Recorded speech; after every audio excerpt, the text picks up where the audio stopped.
The elderly neighbor's guard. Welcome back. Joe lived in a quiet suburban neighborhood where everyone kept to themselves. He was a middle-aged man with a routine that never seemed to change. Every morning, he would go for a walk, nodding at the same faces, exchanging pleasantries, but never really connecting with anyone.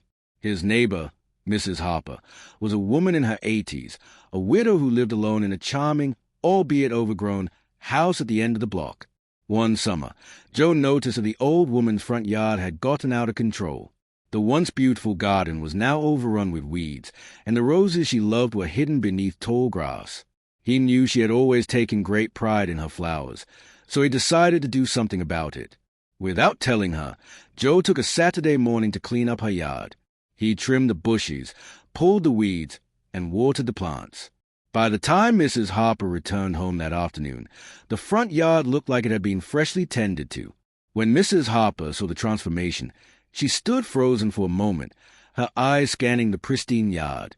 Then she turned and saw Joe standing on his porch, watching her. "I don't know what to say," she said, tears welling up in her eyes. "This was my late husband's favorite spot. I just couldn't keep up with it anymore." Joe smiled.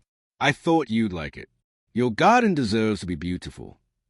Mrs. Harper walked over to Joe's porch with a smile, carrying a small vase of flowers from her garden. "You've made my day, and I'll never forget this act of kindness." From that day on, Joe and Mrs. Harper formed a friendship, regularly sharing gardening tips and stories. And every time Joe walked by, Mrs. Harper would wave from her window, a little bit happier and a lot less lonely.